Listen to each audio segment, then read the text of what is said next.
No, my persona, I take off the hat, nothing would happen. I unzip my zipper, birds everywhere.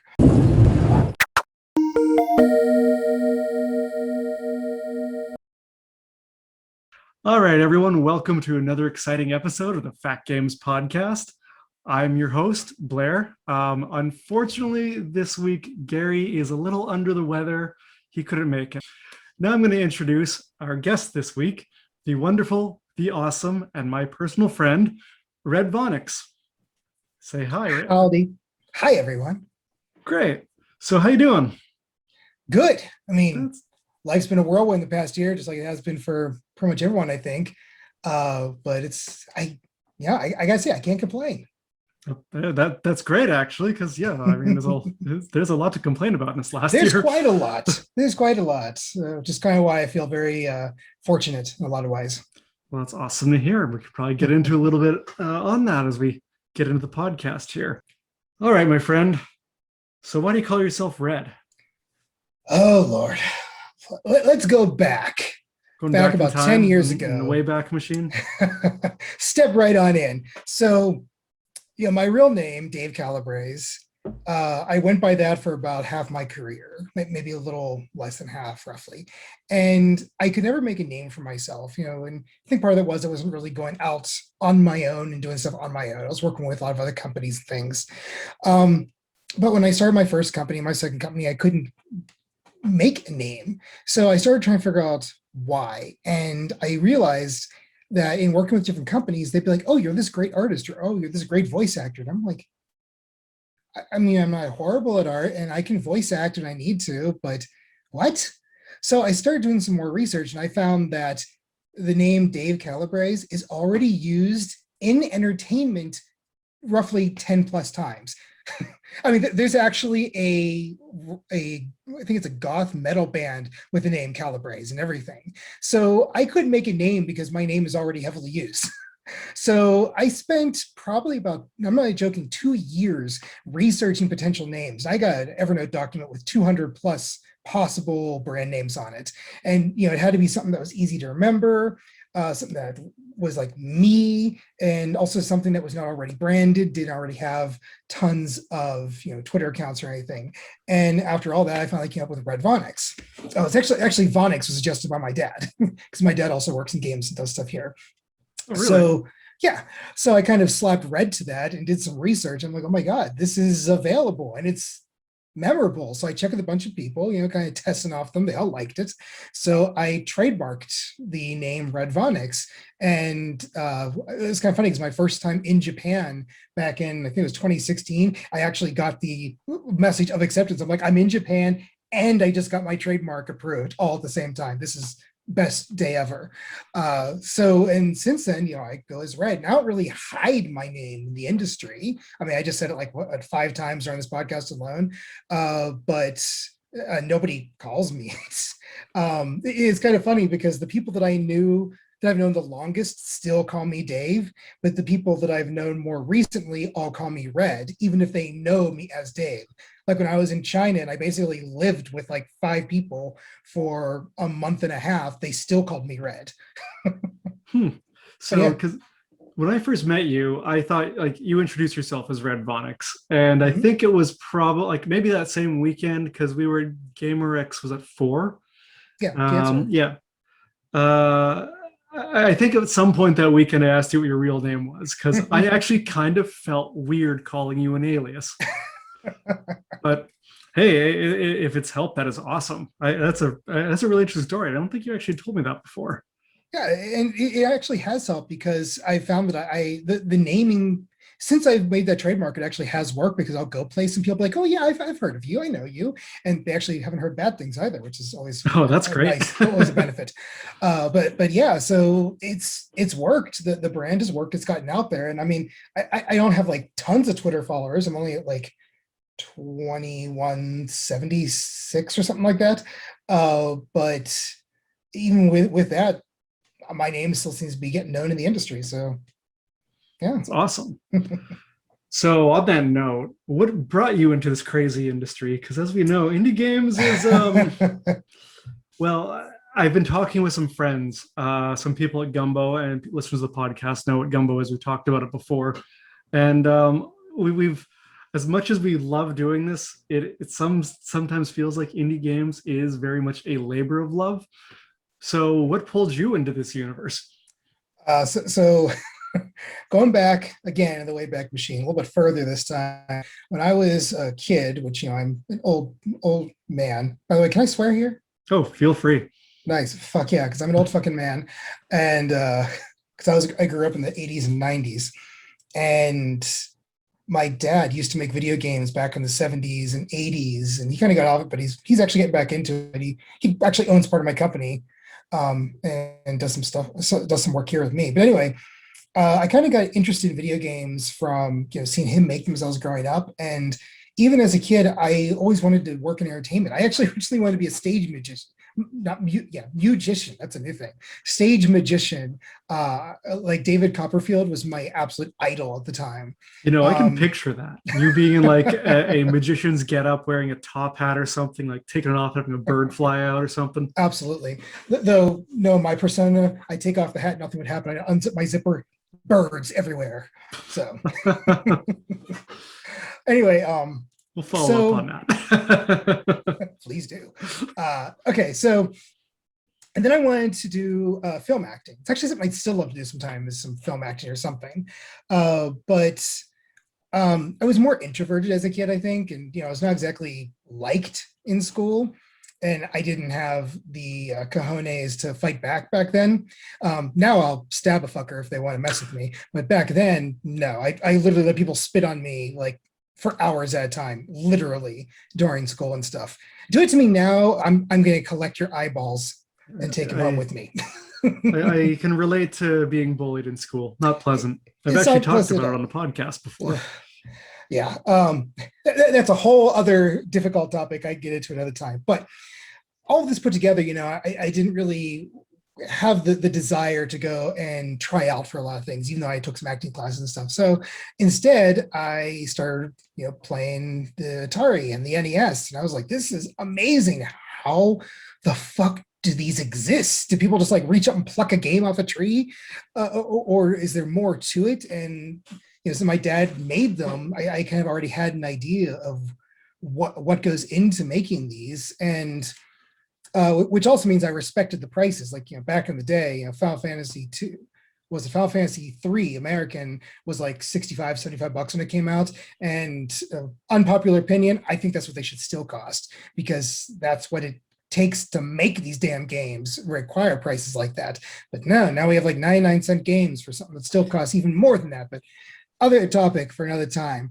So I would love to get into that. I will see if we have time, because I think we agree. Cool. So just kind of from that and getting into it, and even in my teens, like I think I was 15 or 16 when I started trying to actually make games. But it wasn't until like the early 2000s I really wrapped my head around programming and kind of picked up pretty quick. And I was working for T-Mobile at the time, and I got a unpaid internship working online for a company called 216 Productions here in Colorado. And I was still living with my family back in Pittsburgh at the time. And after maybe a year, 2 years of this or so, the 216 Productions like, hey, the house across the street from us is open. What if we all rent it and you and the other guy move out here? We start paying you a salary. And I'm like, just tell me when. Tell me when my move-in date is when we're doing this. So I did. And I moved to Colorado for that. And I just kind of stayed here and, worked there for a bit until they had to do layoffs. And I went and started my first company called Gaslight Studios. And I ran that straight into the ground so hard there's still a crater. And I started Cerulean Games, which is, of course, still around. That's my contract house. And then I started Drunk Robot Games in 2015, 2016, actually as a DBA of Cerulean Games for all kinds of fun legal reasons. But that's a pro tip for anybody who wants to have different companies for different purposes, because Cerulean Games is my contract house and Drunk Robot is for doing my original titles. And yeah, just kind of got into it from doing that. And I think the first games, because it was a 216, and I worked on something they made called Orbs, and Tube Twist, which I became like the lead on for a while, which is pretty cool. And the game won a bunch of awards. And worked on some other stuff with them, including some stuff that I'm not sure if the NDAs have actually expired yet, but there's some branded stuff we worked on that got canceled because that's how big projects do. And yeah, and I could ramble about that for a bit, but that's kind of the too long did read version of me getting started. Well, that's great, because it's actually a great segue into the next question, because I wanted to ask you what some of your past projects have been, because you've done a lot of stuff. I have, and it's been fun. I mean, obviously there's Orbs, which there's an arcade version and a PC version. I worked on Orbs 3, which was a lot of fun. It was kind of silly because we weren't allowed to talk about it all while we were producing it. And I was managing the community, and all the community kept saying is, are we ever going to get a new Orbs? And I kept telling, I had to tell them, no, we're not, while in another window working on Orbs 3. You were strictly on an NDA, or was that? Well, actually, the boss of the company said if we talk about it, we get fired. Basically. Yeah, pretty much. So, which is sad because people wanted it so bad. And because we weren't allowed to talk about it, when it actually came down to it, the sort of publishing company, it wasn't really a publishing company, is a big thing there, but I won't get into it. They ended up focusing on another game instead because the other game was talking about it. So Orbs 3 kind of got canned in a lot of ways. That's too bad. Yeah. But of course, there's Tube Twist, like I mentioned, and that's up on Wikipedia. You can look at that. I'm just trying to think what's like my greatest hits. Like I worked on one of my original titles is Santa Special Delivery, which is this kind of silly game about Santa shitting down the chimneys of bad kids. And that comes up every holiday season. I'd actually love to get it. I remember when you made that game. We had just met like not long before that. I didn't realize he was shitting down chimneys, though. Yes. Because those kids deserved it. They're really bad. I'm going to be honest. I actually never played it, so now I feel terrible. I'm going to have to go back and get that game now.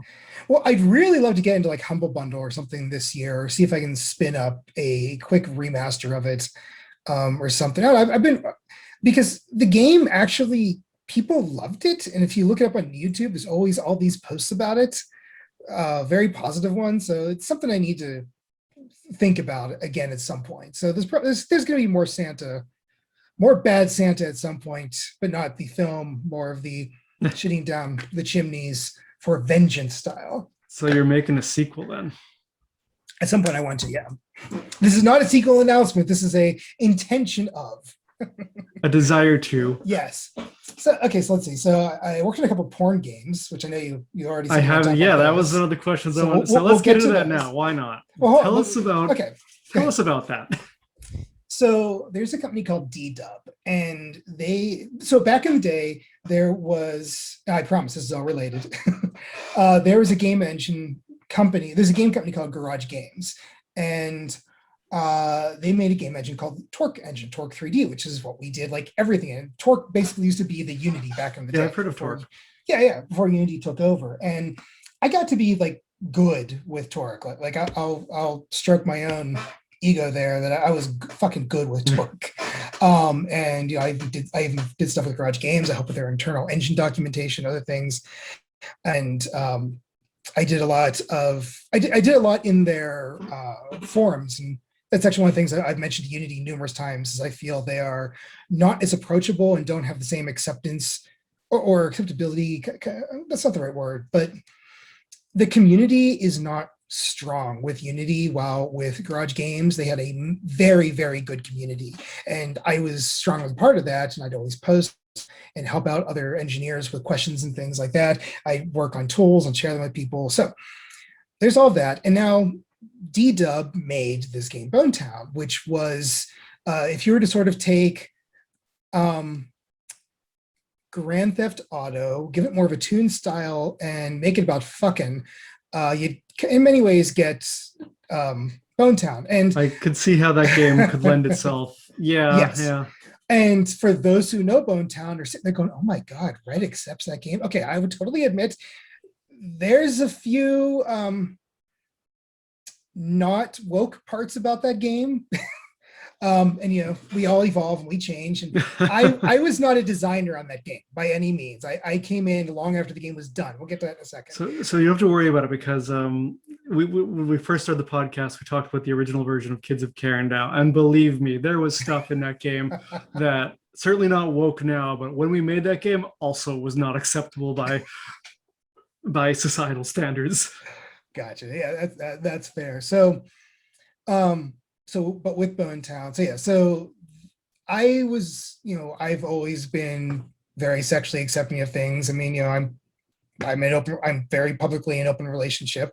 I do label as a swinger slash non-monogamous slash poly, whatever. On another podcast, I would love to talk more about that, but not one that's related to video games, I don't think. No, and I wasn't, and I'm not going to bring it up more than that. But the reason I bring that up is just to say that, I've always been very accepting and open to these kinds of things. So I'm like, well, here's this Bone Town game, and it was done in Torque 3D. I'm like, oh, well, that's cool. And from being very accepting of this kind of stuff, I'm like, I would love to get the chance to work on that. Oh, but the game is done though. So, well, I'll just have to watch things like that in the future for opportunities. And then at some point I suddenly see up on the Torque forums that they're looking for a Torque engineer to help them with some stuff. So I see this at like 3 a.m. one night when I'm just up late doing various work things in some project, and I reach out to them, and almost immediately they recognize me for all of my posts and all of the stuff I've done on the forums, and respond to me and say, fuck yes, we want to work with you. You're in. Now let us tell you what we need you to do. And they hired me basically on the spot for money to do a controller integration to the game, because at the time it was only like keyboard and mouse. So you got to work on a porn on Town. And they even flew me out there, so I got to meet with the developers and everything, and hang out with them, and a little 420 with them and everything. So what are the people like that are into making porn games? Very honest, very professional, very laid back. Not what they show on, and I'm going to say, I'm sure this isn't everyone, obviously, but what they show on like TV and stuff, that's not it at all. Because they always show like these slimy, greasy people who like never shower and just pay for sex left and right. It's like, yeah, it's like I was going to say, so no one there was like, so you want to be a star, do you? I mean, if it says anything, I was the only one even in an open relationship out of all of them, and most of them were married. So there's that. I mean, they work with porn stars. They worked with Ron Jeremy. The one individual was talking about, actually flying out to set to talk with porn stars and doing business with them directly of all genders. But yeah, they are very professional and very cool people. I didn't have any issues with them. So is there still a lot going on in the porn game space? Yes, so much more than there was before. And I'm actually in some discords for all of that, because I've never, like, the last time I played anything remotely pornographic in a video game was back in, like, I want to say the early 2000s, maybe late 90s, when emulators were started becoming a thing, and people did ROM hacks of Atari games and turned them into sex games. That was, like, I think the only time I've ever played anything pornographic, and it's the Atari. There was 2 colors. They were boxes. So porn games have definitely changed a lot. And in some ways, I almost want to say Bone Town might have been partially responsible for some of that, because back in the day, a lot of the porn games were that, exactly what you're saying, but they're also, how do you say, boring as shit, because the whole mini game mechanic of just fucking, and I mean in any way, with any body part, with any gender or combination of genders, it's boring. It's fun in person, but when you put it into a video game, no matter what you do, it's so boring. Yeah, I can see that. It was kind of funny because Bone Town devs, even they admitted, they're like, yeah, nobody's going to play the sex portions of this game and jerk off to it. It's not that exciting. But so what I'm trying to get at is that the ones today are really fucking good. Like, there's one there's a number of Metroidvania ones, and so there's a lot of common mechanics there where you basically have to find certain, you almost have to solve like sex battle puzzles to collect characters that you can then use in battles and stuff, almost like a Pokemon thing. There's is it really about the porn then, or is it just the characters that are like naked maybe? Not so much about the porn. It's kind of this is actually something that I had tuned in on like 10 years ago, back when we were working on Bone Town stuff, that what the games that are really going to work as porn games are games that are not sex games, but games that happen to include sex as part of them.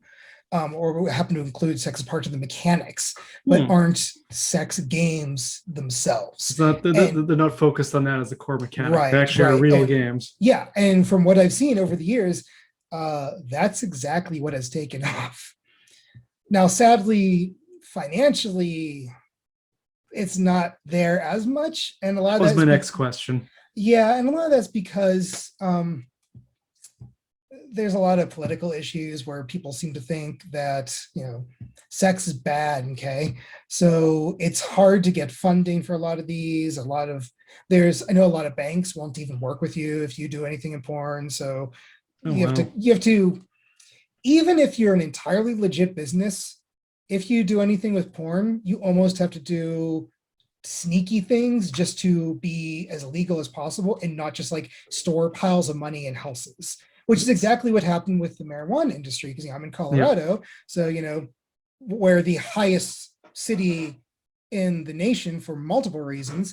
And when weed became legal here, the dispensaries were making so much money. Because for those who don't know, Colorado, I believe, was the first in the United States of America, right? Yeah, to get the ability to legally sell marijuana recreationally. And part of that was that it was taxed, and those taxes then went into the educational system, which has done all of these great boosts to it. But I don't know the details of what's been boosted, so I'm not going to get into that because I just be pulling shit on my ass, but we can research it and find out. But that was the point of it. So, and people are like, yeah, marijuana, why not? And so they were making a ridiculous amount of money, and they actually were renting houses and buying houses, and all they did is they stored their physical money in the house, because no bank would store their money because it was federally illegal. And some of the porn companies I've known in the past have done very similar things, not because they were doing anything illegit, but because the banks wouldn't let them store the money, which of course then has its own problems, because you get people who find out where these houses are, break into them, and start trying to steal the money. Yeah. And then you get into all kinds of other issues. So it's honestly, it pisses me off, because this shit should not be illegal, and I have theories on why it's illegal, and then we just get into dirty topics. So you're basically, if you're going into porn, whether it being video games or otherwise, you're also going into real estate. Kind of, yes.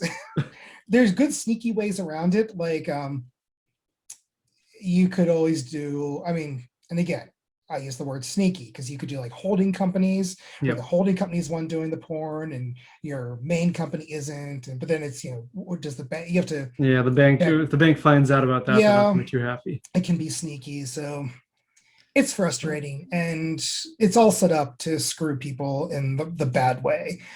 But because of all that, it also means that none of this pays well. And if you think video games don't pay well, video game porn pays even less. I know, because I have looked for projects there, and I was getting offered like a fraction of what I would get offered to do like senior engineer stuff in games, and senior engineer stuff in games is pretty fucking low. So like it's more so a labor of love than making games, than making normal games. It really is. And I'm not going to say people can't make money there, but again, we're talking the minority versus majority, and it's kind of like iOS games. The majority won't sell a single copy. The minority will sell hundreds of thousands a day. Yeah, it's like anything today. We've democratized the whole process, and we've done that for music as well, and even some respects with productions like video productions, because of YouTube, like this podcast being in video form. It's made it so you win the lottery and you're successful and you do really well. The same is for making games or having a band or whatever. Mm-hmm. So none of that's really changed, although the process is a lot more democratized. You far fewer control the industry like it used to, but there's still, the money filters up to a select few. Yeah, absolutely. Which sucks, but not everyone can become a millionaire, although we want to. No. I'm definitely working on it. So on that I'm note, far away, then, though. I know you're working on it. You got a lot of great stuff in the pipeline. So on that note, tell me a little bit about Runic, if that is the current name of the title. That is the name, yeah. And Okay. I know it was originally called Gloam, but we changed it to Runic when we discovered that somebody already claimed Gloam up on the Steam store. So we couldn't use Gloam. But yeah, so Runic. Runic is a premium match 3 story driven adventure game. So you play as the unnamed mortal, and there's basically this event going on in the world where one day the sun rose and it just never went down again. In fact, the full name of the game is Runic Eternal Sunrise, because it's been a sunrise that's not gone down. And it's been about a month and a half now at the point the game starts.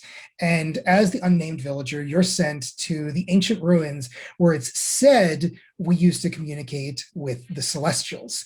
And basically, they're desperate for anything to work at this point. And nobody's communicated with the Celestials, apparently, if they even exist, in hundreds of thousands of years. So you go to these ruins and you attempt to communicate, and it works. They do exist. And this one, a very young celestial named Are, comes down, and she's kind of saying that, oh crap, this is my first gig ever working with somebody, and crap, this is way bigger than I have ever thought I could work with. I'm more here for you lost your sheep? Cool, I can help you find your sheep. Oh, the entire world is in danger? I'm fucked. But she's the one who ends up helping you. And you go through the game with the match 3 mechanics, very similar in a lot of ways to Candy Crush, but without any of that. There's no ads, there's none of that bullshit, purchasing stuff. You buy the game once, you have it. And you go through, yes, and there's an ongoing story as you continue on. We have a whole item system, and each item can be upgraded, which makes them a little more powerful. There's 5 worlds in the game. Each world ends with a boss battle, including a final boss battle that has its own music, everything. So how does a boss battle work in a match 3 game? So the boss battles for our game specifically are very interesting, because basically what you come down with is that each boss is based on a particular element. And we work more with not so much the American concepts of elements, but I believe they're more like the I want to say the Chinese style, where it's and now I'm on the spot, I'm not going to remember, but it's like metal, fire, water, sun, and moon, something like that. Don't quote me on that. I mean, I've only worked on the game for a while, but I can't remember this. So each of the bosses is what is an element called an elemental beast. And as you go through the game, there's these crystals, and inside these crystals, there's trapped a pixie, and there's a pixie to each of the elements. So each of the 4 main elements: fire, water, forest, and something else. Fire, water, forest, and stone. So the elemental beasts are formed, as you'll learn through various story reasons in the game, are formed out of a particular set of pixies. They kind of come together to form this. And to fight them, you have to use the opposite element against them by matching it on the board. But in turn, if you match their element, you'll actually heal them. So in the case of the metal beast, you have to match forest pieces against them, which will do damage to them. But if you match metal, it will heal them. But at the same time, they will retaliate. So if you do attack the metal forest beast with forest pieces, that character specifically, each one has a different kind of attack. That one specifically will drop swords out of the sky and blocking spaces for a period of time. Well, that's really awesome.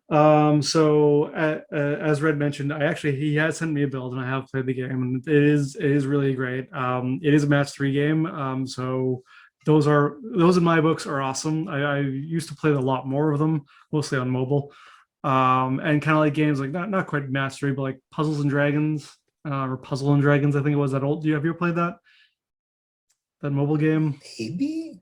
It was like, God, how long ago was I want to say it was it was like 8 years ago now when I last played that now. So I'm sure it's still a thing. But yeah, there's a bunch of other games like it that follow the same sort of context. Except that those games are more like RPGs, where you're doing a match 3 to like cast a spell against an enemy on the screen. They're kind of dungeon crawly. Yeah. But yeah, definitely looking forward to this one. And you said you're releasing it on Switch? So the game has been built to run on everything. And I mean, I've already made Switch builds and everything. We haven't settled with the publisher yet, but so we're actually first releasing on the Leia Red hologram phone. Because this was sort of a partnership project with them. Okay. So we're going to release on there, and then we're going to come back and we're going to do a bunch of updates. We're going to add in some hidden content and bonuses for those who like 100% parts of the game. And then we're looking to release pretty much on Switch, Xbox One, PS4, etc. Part of the thing that I do with games, I just make sure they work on all platforms from day one. So we're already a multi-platform title. It's been tested. Plus, it's a multilingual title. Everything's already localizable in the game. So we're aiming to do worldwide release on all platforms, which I know everybody says, you can't do this one-person team. And I go, fucking watch me. Yeah, I was just about to say, how big's your team? My team is me, and anybody who thinks I can't do it, like I said, fucking watch Well, when me. you say, because I thought you had some help with music and stuff, or am I wrong? Well, in terms of engineering, it's me. Yeah, Okay. so it's myself. I'm also working with a gentleman by the name of Devin Motola. He did the soundtrack for the game. That name sounds awfully familiar. But He's anyway, go worked on. with me on other stuff in the past, and he's doing some music for Purrtato Tail also. And then we also have Rock Knock or Mario Santos, who did the character art and a good bit of the scenery art as well for Runic. Thanks for joining us in part 1 of our interview with Red Vonix. If you enjoyed this content, please consider liking this episode and subscribing to our channel. Now stick around for the Stage 1 music of Red's upcoming game, Runic.